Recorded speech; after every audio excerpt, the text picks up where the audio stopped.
Hi everybody, I'm Jonathan Coholich. I'm part of the Navionics Marine Specialist Division. I'm coming to you today. I'm actually at my hometown in Uniontown this evening. I was out all day fishing the local lake, York Lake, which I have actually charted for Navionics. First lake, first chart company to have the lake fully charted under the sonar charts. Today, I was hoping to bring some story to you about finesse fishing on the lake because the last couple times I've been there, the smallmouth have been really finicky, but today they were just on. They were hitting crankbait, square bill, all that stuff. But for the sake of today, I'm going to talk to you about finesse fishing for largemouth and smallmouth. Let's see if I can get the PowerPoint. Some of the topics I'm going to go over today is using your contour maps to find targeted areas, something like that. I actually do before I even get to a lake most of the times. Following that up with using the sonar to find the fish when you do finally arrive at the lake. And some of the big tackle choices I'm going to talk to you about. One of the big ones that for me, especially fishing a lake like the Youghiogheny Reservoir, or even lakes like Lake Champlain with the ultra clear water, you're going to want to pay attention to the line choices you use. And then I'm going to talk to you about some of the tackle setups I use, some of the rigs, and also if it's one of those days where it's really, really difficult and you're seeing them but you can't get them to hit, I'm going to talk to you about some of the tackle enhancements that I use, such as dyes and scents. First thing's the contour maps. There's many out there, and I can't say I use just one. I use a bunch of different maps because every one of them has their own unique detail to them. First thing I do is I go and search the web for the lake that I'm fishing. I will search and see if there's different maps that come up that maybe the Fish Commission in the area or the DCNR put together on where they might have put fish attractors, some points that are good for largemouth or smallmouth. Once you do that, I go to, this is actually a shot off of the Navionics web app. I'll go to the Navionics charts and find the contours where for finesse fishing, I'm looking for the nice rocky contours that are marked with fast depth change. And one reason, because normally when I'm finesse fishing, it's either right after the winter and when you could first get out on a lake, or I'm out early in this like end of winter, beginning of spring, where a lot of the fish are starting to move up and get to their pre-spawn. Get to their pre-spawn ledges, moving up to spawn. Some of the other stuff I like using, I have a bunch of different mapping apps on my phone, and even driving to the lake or on the lake, if I need to reference one, I'll pull one out and reference it. Because a lot of times once you pinpoint an area where they're going to be, you can look at a map on your GPS. Sometimes for me, it's easier just to pull up my phone and view it on my phone. And I can mark them and see the different areas and try to get some more of those target areas that match how you're finding them that day.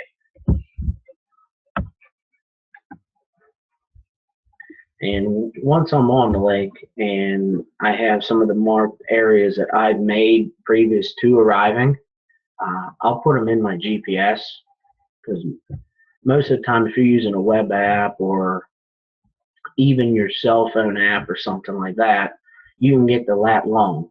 And then I'll go into my GPS, which I use Simrad and Lowrance. I can go in, type in a lat long, it'll pull it right up, and I can hit a spot and mark them. But once I get there, I use the sonar, different sonars they have, to locate the fish. And I actually run on my one screen a chart just like the one I've shown you here, with the map where I can see where my point is. and have the down scan. I actually have them flipped. I put the down scan on the bottom and use the broadband up top, because I can I'll read the broadband and then I'll look right down and see the exact same picture using the down scan imaging. And something like that that's helped me out is if there's a brush pile or a tree or a fishing structure underneath, it'll show a big cluster on broadband. And when you go and look at the down scan, you'll actually see the piece of structure and then where the fish are located around it. And from being on the water doing it, you can also read the bait fish over the predator fish that are located normally beneath them or around that piece of structure. This is a picture of Sidescan. I use this if I'm looking for them on depths. I'll turn it on, and you can bait. It'll, depending how deep you are, it'll go out different measurements to each side of your boat. This also, I use it a lot for looking for bedfish, because depending how deep you are, like I'm saying, it'll actually show sometimes a cleared out area on your screen of the bed, and then also the fish pinpointed on it. I've gone over in shallower water areas when there's been a bluegill or panfish spawn, and it actually looks, there's times where it's all covered with the circle with their beds. And this will help you to locate them to where if it's one of those days where you have to find the fish, mark an individual fish or two, and then come back over and try to catch them, you can actually on this screen push your finger onto the fish and mark that exact fish. And then the nice thing about the units now is it'll actually take the measurement out the side and depth, and it'll plug it into your chart where that fish is, not where your boat is at that point. And then whenever you're on the lake, a big thing is the line choice. If it's a clear lake, you're going to I personally use fluorocarbon, and I use the Balsach's White Peacock. Reason being is the way they make their lines. Their line diameter is a lot thinner for the same pound test as a lot of the other competitor companies. That's helped me out catching the fish when they're really finicky and they're not just, you got to kind of force feed them the bait. That gives them one less thing that they're going to be able to see and kind of deter them away. I've used their line dock fishing as well, up on Lake Chautauqua. Some of the stuff I like up there, whenever you're flipping the docks and trying to get them out of underneath the docks, they're fluorocarbon. I've used 20-pound test to get it way up under, and I've had fish wrap it around the dock poles and have not broken the line.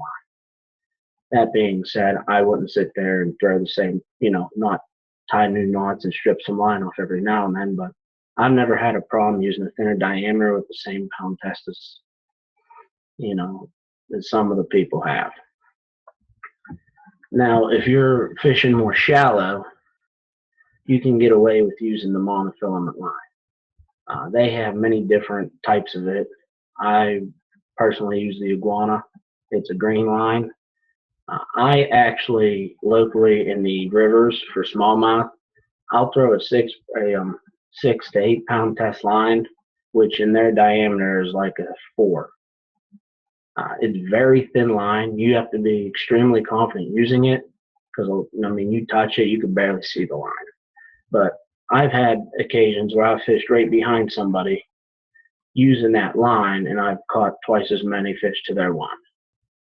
A lot of it's just because they can't see the line. Now, if you're in a water system that's a lot more stained, you can get away with using the heavier line. And every time I use it, every time in that type of situation, I take it to my advantage.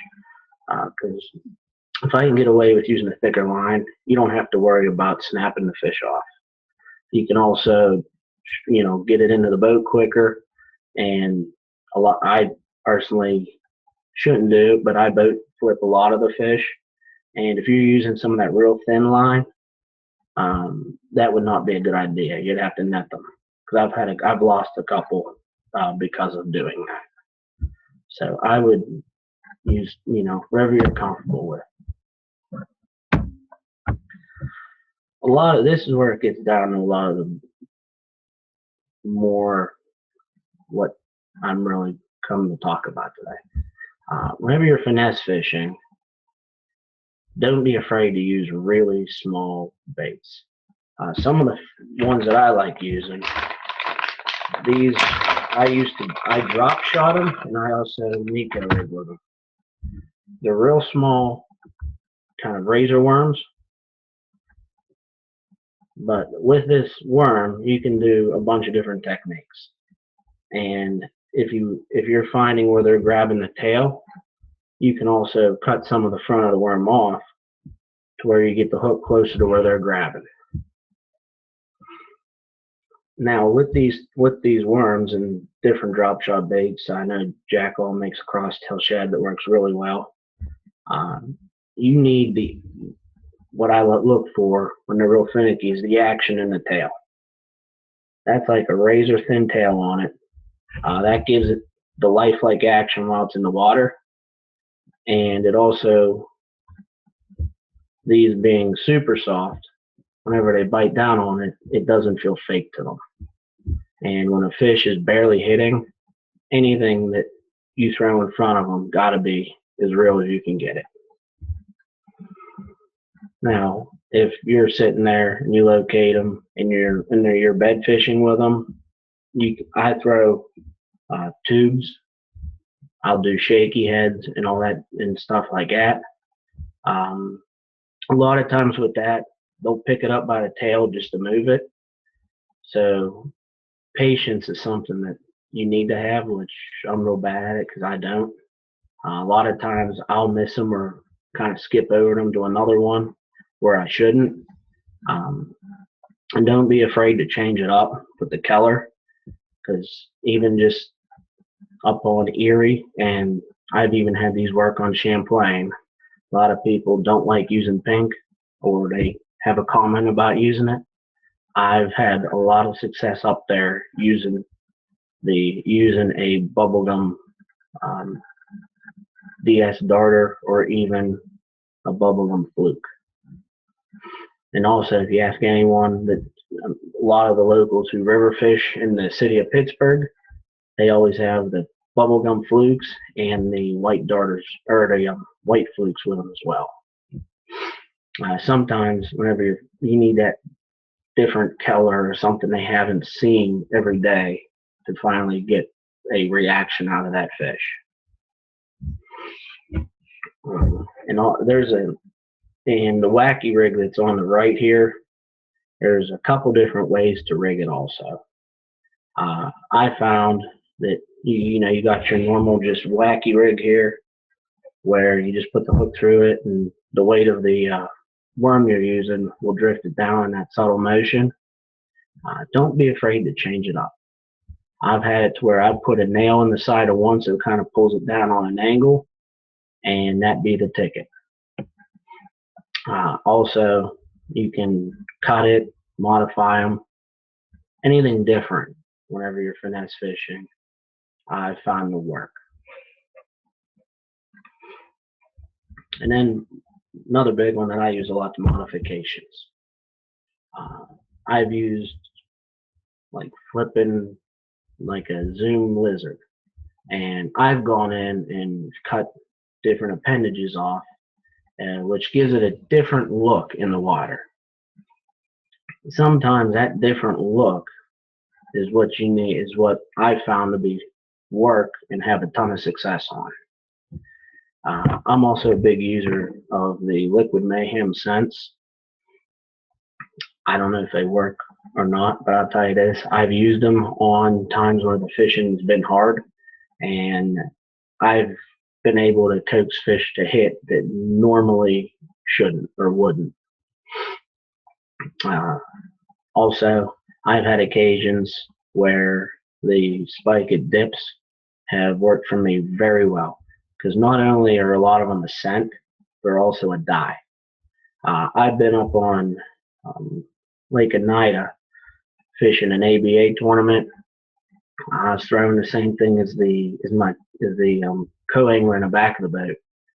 He was catching about 2 to every one I've caught, and he's fishing behind me. The only thing that we were doing different at the time was he was dipping the back of his spinnerbait trailer in the spiked garlic, which would give it the nice fluorescent look to it. In the second, I decided to try it because, I mean, let's face it, you're watching him catch them all, you're going to try whatever he's doing. I've dipped it in and the whatever it made to the presentation in the water, saw an instant change in the amount of hookups and hits I had that day.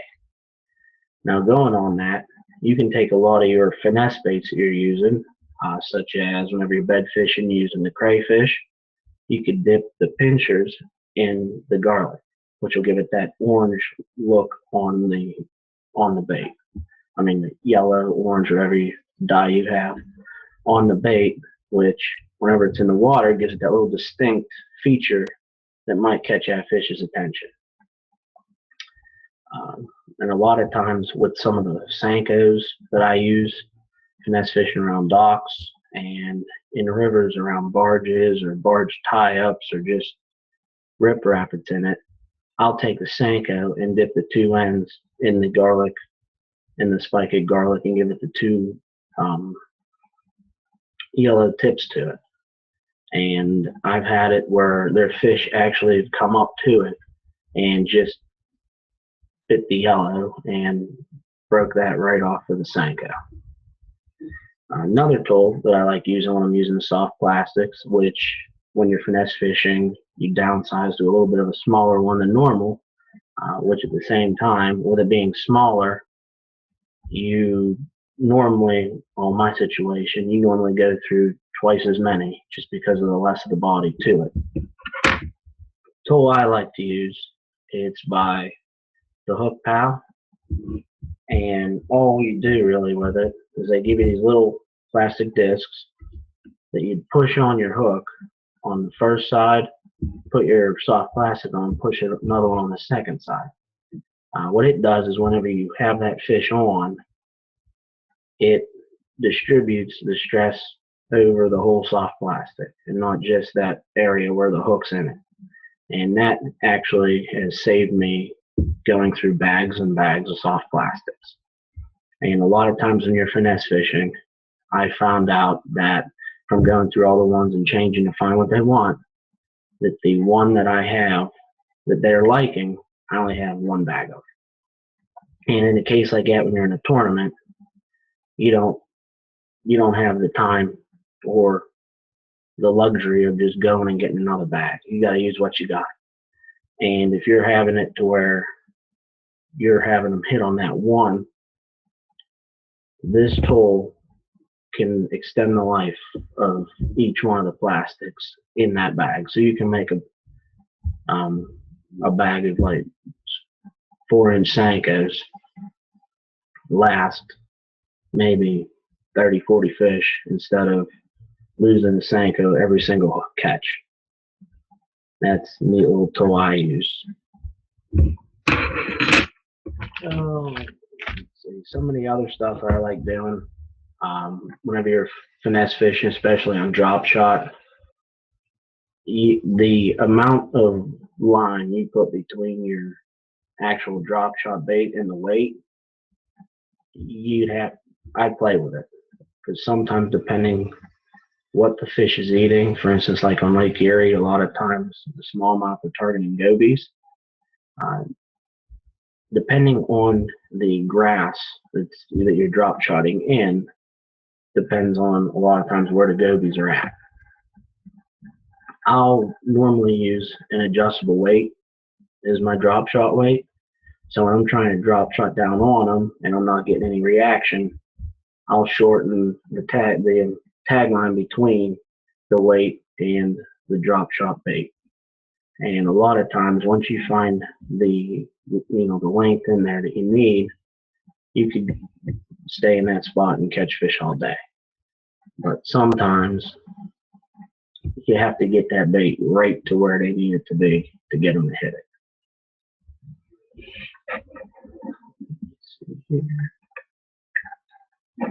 Sorry about that.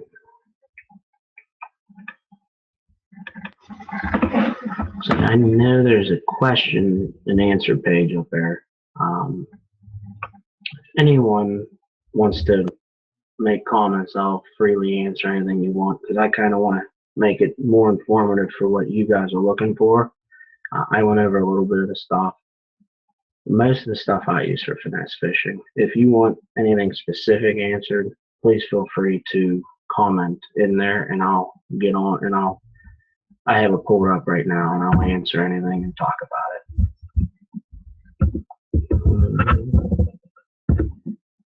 Somebody asked if Bass Pro carries Liquid Mayhem, and I cannot recall the last time I there. I know I'm starting to see it pop up in more places, but I'm not 100% sure if they carry Liquid Mayhem. I know they carry the Spike It products, and I know also Cabela's carries the Spike It products. With the Liquid Mayhem, I normally just order off their website, or Tackle Warehouse has a good stock of it.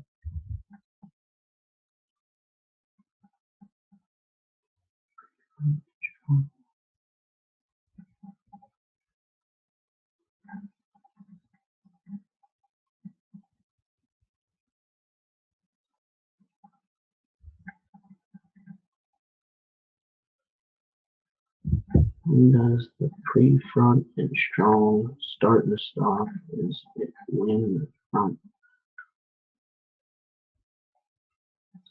I think I'm going to take a swing at this.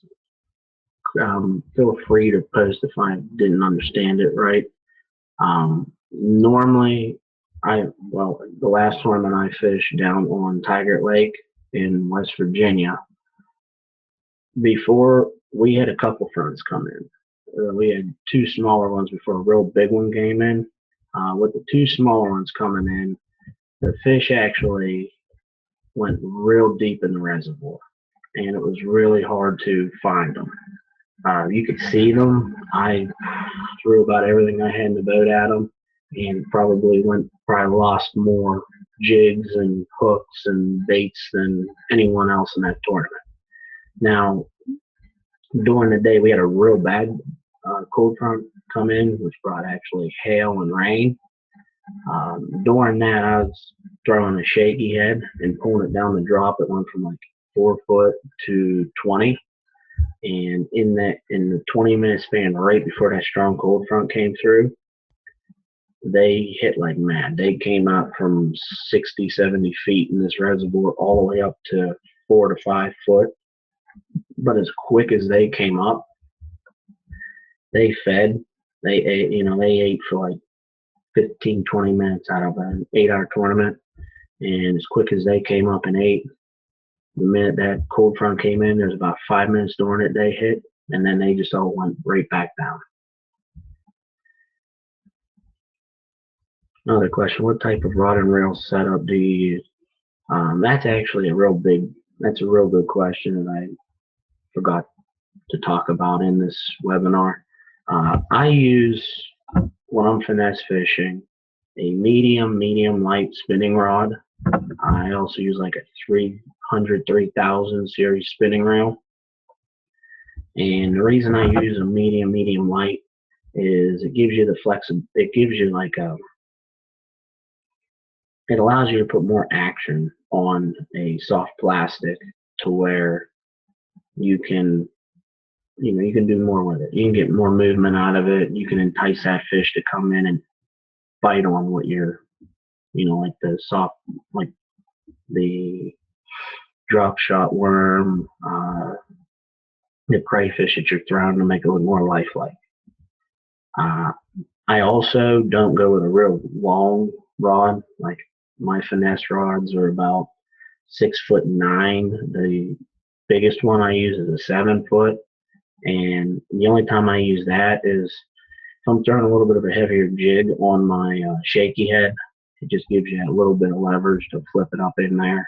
as opposed to where when I'm drop shotting or trying to target an individual fish, I'll use about a 6'9". And the ones I use, uh, my actual setup that I'm using right now for drop shotting, I use a 6'9" medium light with a medium light with a fast tip, carrot stick, Wild Pro Elite, and that's paired with a Wave Spin Legend Reel 300 series, which if you put 6 pound, 8 pound test on it, will take about 110 yards of it. And that rod I've seen, I mean, it has excellent feel, gives you enough feel on it. Through the line, I'll kind of put my finger right up next to where the line comes out when I'm dragging it, just to feel for anything on it, any little tick on it.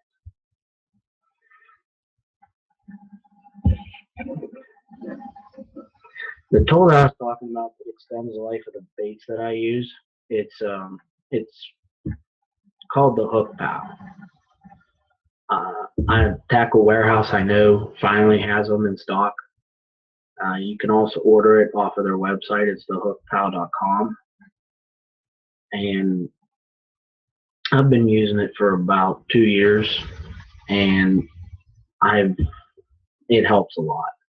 It's hard to believe that little, you can kind of see it in there now, that little disc in the center, it goes right on when you push the hook through it. If you had to remove it, just use a pair of pliers or side cuts to clip it down to the hook, pops it right off. They also, when you buy the tool, you get the whole tool. It's an ionized aluminum. They also give you a packet of about 50 some discs.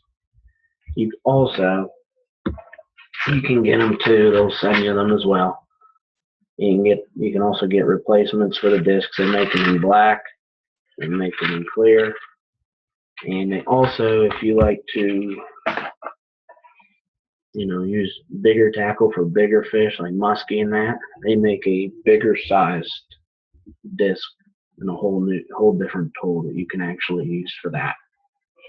Let's see here. Another question is, do you use the Hydrolight? I do have it on my boat. If fishing is tough, I will turn it on. I normally loop it like 30 seconds on, 30 seconds off. I'm kind of at odds with it because I've used it before on lakes in Ohio, and every time it came on, I'd catch fish. I've used it a couple times on the Allegheny also, where it would kick on and I'd catch fish. But I've also had the occasions where I would put it on and use it throughout the day. And the second I turn it off, like if I'm running, I'll just hit pause and I'll get to my next spot, throw the trolling motor in and go fishing. And I catch them when it's not on. I'll put it to you this way. I put it on my boat because I'm not going to lose to it. So if it's one of those days where it's working, it's there. But play around with it, different settings in it. I normally use, I think it's a finesse shad or schooling shad. Unless it's a time of year where you can see all the bait balls and the fish are actively eating the shad, then I'll put it on to, I think it's Frenzy Shad or Shad Frenzy. I forget how they word it. I'll normally start at about a quarter of the way volume. Unless I'm fishing a little deeper, then I'll raise it up to about half. And you got to play with the volume a little bit to see on it what's working for that day. I found out as well. So if you go too loud, it doesn't do much.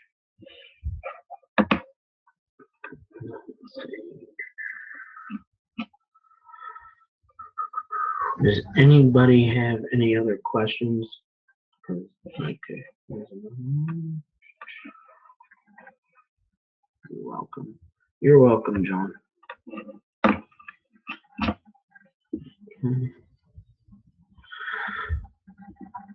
What rig would you say is your most productive? All depends where I'm at. If I'm up on like Lake Chautauqua up in New York, dock fishing, my most productive rig would be the wacky rig. Now, I have up there, if I'm using the wacky rig, I'll have two rigged up. I'll have one that's just straight weightless, and I'll have one with a nail in the, like a nail weight into one end.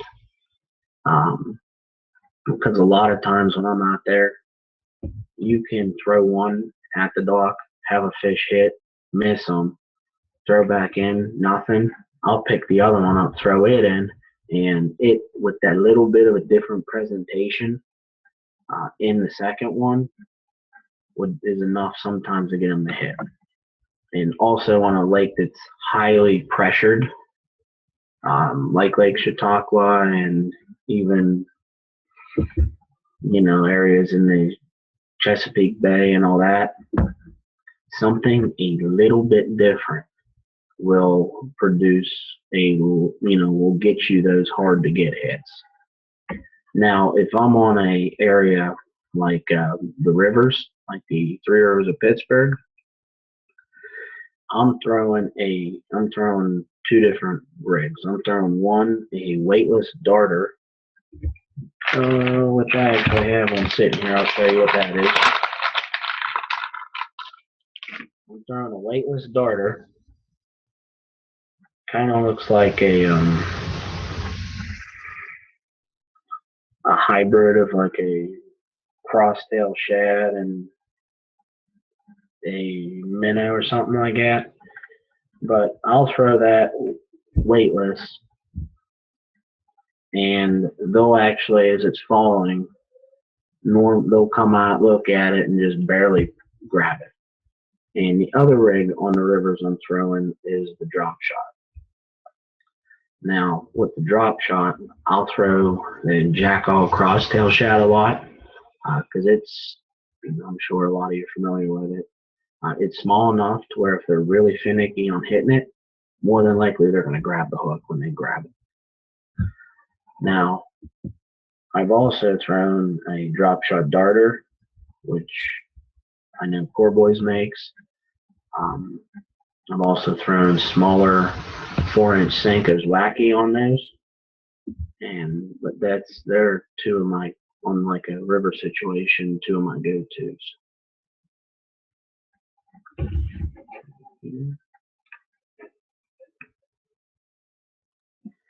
Now with Keller, question is what color, like what are some of the colors I like? One go-to that's everyone uses is the green pumpkin. That color works. I've had that work everywhere. If I'm going for smallmouth though, I will a lot of times use a bubblegum color or a white pearl. I've also something like this. It's kind of split colors. You go at the top with a different color on the bottom. I'll use something like X that's different and something they haven't seen every day. Now with something like that, you can also go and modify, dip the tail in it, take that tail, put a cross cut in it. You can even you can V it, do all kind of stuff. I find a lot of times you can go buy a bait on the shelf and sit there and modify it and actually make it work a lot better than it was, than it does out of the package. And I would encourage a lot of people to do that. And even on like areas that are really pressured, that's a big thing. I've always found that out. And to try to find, I tried to kind of steer away, I would say, from using kind of like a store brand. I look for smaller like smaller companies such as these that I'm showing you. They're from, let's see here, you can get that in there. They're from Bass Snacks. They're a small company out of Wilkes-Barre, Scranton, PA. And I mean, I've actually had a lot more luck using smaller company stuff because they try to make it a little bit different. And they also, when the plastic that they use, it's also a higher quality plastic. So you get that super soft feel that when the fish grabs it, it feels like it's live.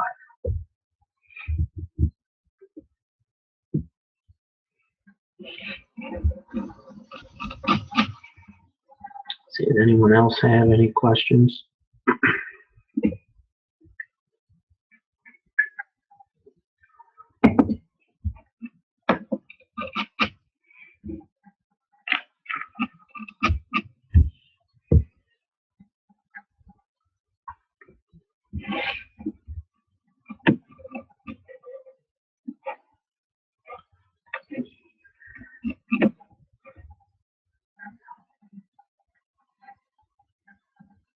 Okay, I see a couple here. I was on a different screen. Oh, where did you say? Okay, this one says, how do you know how long to set your drop shot length? That is like a trial and error. This is where I'd normally come into this situation, is like up on Lake Erie when you see them down on the shoals and stuff like that, and there's the grassy bottom. I'll normally start out with about a foot to 16, 18 inches between the weight and my drop shot bait. But if you're drifting a little and you know that your bait's behind you and it's probably leaning, and at a certain lean, you're starting to get a lot of taps, especially on Erie, you get the gobies tapping it. When you get the gobies tapping it, that's when you know you pretty much got, you got a pretty good length. Because up there, I found a lot of when you get those gobies paying attention to it, the smallmouth that are in the area that are eating the gobies will come over and grab it. So a lot of time when you're up there and you feel those little ticks, don't set the hook. Just kind of let it go, even though it's really tempting to. And if you just let it go and keep that feeling, then you'll feel that smallmouth just grab it. And in the same situation, if you're fishing a shoal and you're dragging it and you're not really feeling that, there's probably not gobies or bait fish there. So I'll go around the different sides of that shoal or a shell bed until I start feeling them. Once you feel the gobies, you know the smallmouth are close. Because in Erie, that's what they primarily feed on up there, the gobies. The best time of day. I've had it work from in the morning. Well, I should put it this way. In the morning, a lot of times up on Erie or even in like a Yacht Lake or the rivers, you can find them a little bit shallower than normal. They'll be up closer. They'll be up closer to the shore. And when the sun starts coming up and gets a little bit overhead, it'll back them down a little bit to the drop off. Now they might be sitting right at the bottom of the drop off, and whenever your bait that you're using or your shaky head or whatnot just ticks over, they'll just come up and grab it. Or if you're using like a wacky rig Senko and you're letting it flutter down the column, they'll see it and they'll come up. But I've caught fish all times of day. It's just how I'm fishing for them. If I'm fishing shallow, if I'm fishing a little deeper. Also on lakes that have a lot of docks, when you get that sun overhead, I normally flutter a darter or a Senko or a fluke right down alongside that dock. And a lot of times the second it clears and it's probably a couple inches below that dock, they just come out and grab it. So you just kind of gotta make changes throughout the day, but you should be able to stay on them for a good portion of the day, unless you got cold fronts coming in and out, and in that case it really gets them screwy.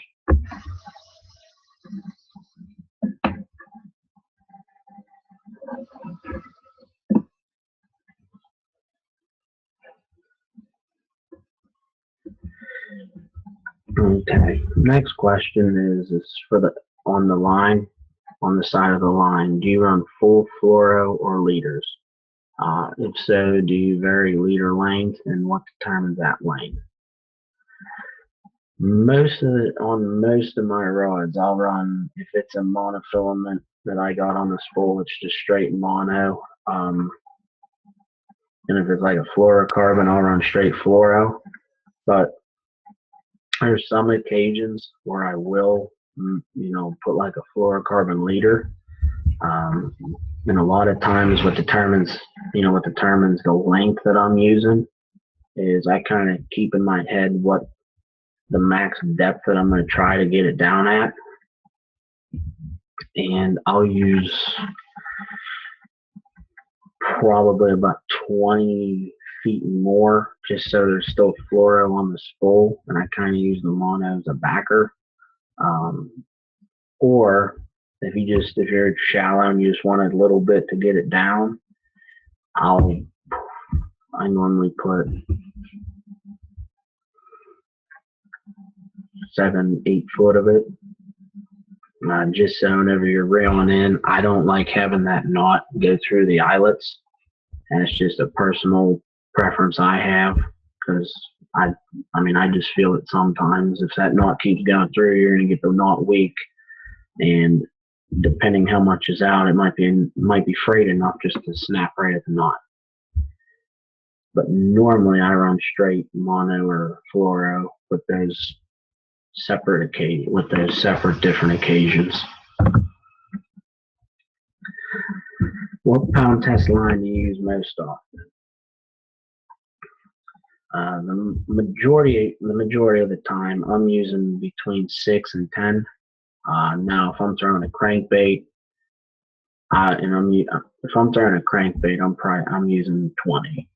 But if I'm finesse fishing, trying to get them off of beds or off throwing like a shaky head, I'll use normally about 8 pound. Unless there's a lot of debris down there, then I'll up it to 10. But if it's like a real clear lake, I'll actually try to back it down to 6. Now, if you back it down to 6 and you keep getting it tangled up, you're going to lose a lot more jig heads. That's kind of what was going on earlier this year on some of the tournaments I did, where the fish were hardly hitting. I was backing the line down, but I was going through about twice as many jig heads, because every time you would snag something, it's gone.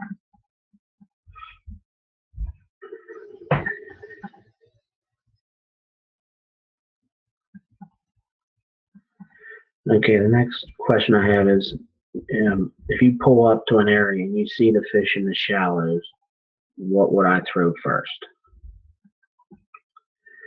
A lot of times if I pull up and I see them, I'll throw like a Senko or that darter, just something that'll hit the water and slowly flutter down.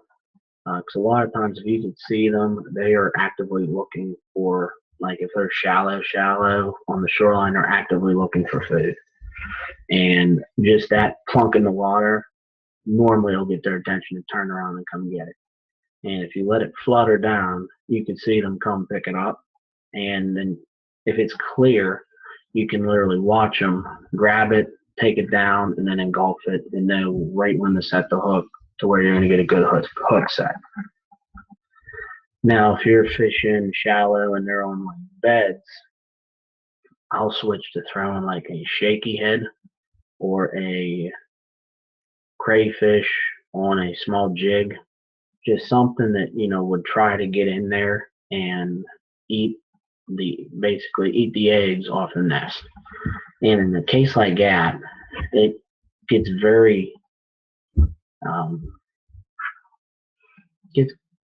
kind of very difficult sometimes, depending how aggressive that fish is going to react to it.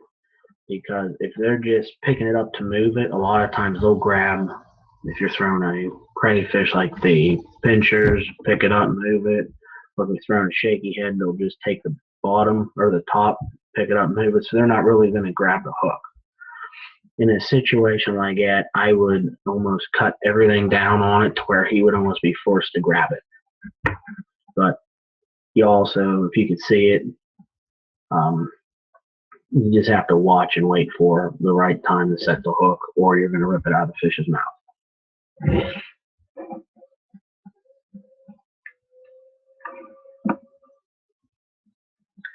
Now, another question I have is on drop trot setup, do I have a hook I prefer?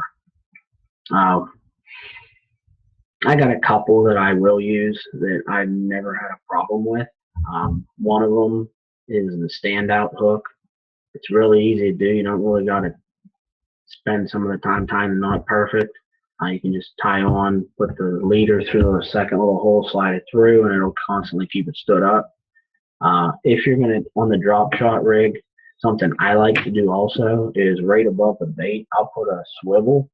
So as you're putting it down, you know, how it spins going down and all that, you're not going to spin your line. Because once you do that a couple of times and your line spins, the line will constantly be getting caught on the eyelets and all that, and you got to basically take almost all the line off and re-spool it on past to where it's spun. But I use the standout hooks.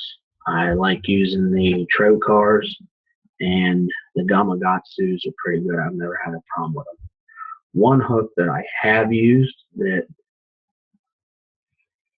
cost some decent fish at one of the tournaments I did, that unless they've improved them, I haven't used them recently because I don't have trust in them. The VMC with that, they're kind of between the two loops when they spin. I've had the VMC straighten on me. It's about the only hook I've ever had a problem with, and I'm not sure if they used a heavier gauge wire on it or not, but that's just one that I can't use because I don't have trust in it.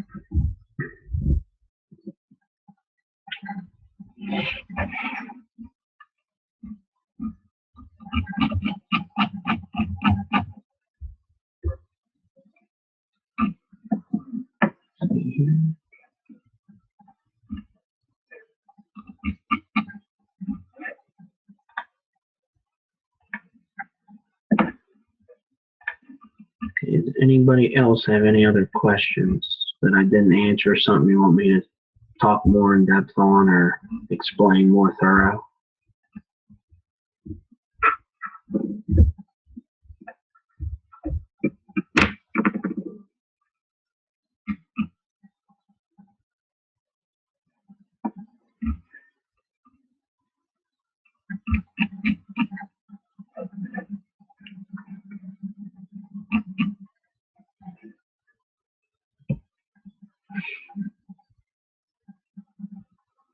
Okay, well, I don't have any other. Maybe there's one. A second here. I don't have any other questions coming in. You're gonna get a follow-up email. I think it has my email address in it. Feel free at any time to send an email asking questions about the webinar or anything you want me to explain more thorough, or if you have questions about anything like that and want me to send a link about stuff I use, I can do that as well. I hope you all learned something. I hope I was able to answer all the questions that you had thoroughly. Enjoy the rest of your night, and I thank you for participating in my webinar.